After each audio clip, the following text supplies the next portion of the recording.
All right, so now that we have the cabling run into the Core I/O, and we have the cradle on the unit, we're going to show you where to plug everything up on the cradle.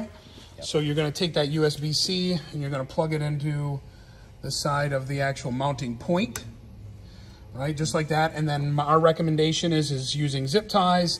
And working on some cable management here. You know, we zip tie up along the posts. We use different things to make it very clean installation. Next thing Chance will do will be go ahead and snap down the C360. So it has 2 teeth on the C360 here, and you get your serial information there. So you're going to see these 2 little grooves here. Just line up those teeth, come down on it. You'll feel it click, and then lock in your lever. Yeah, and now it's locked in. So that's connecting it. Our next one will show off what some of the lighting means here when we fire up the robot.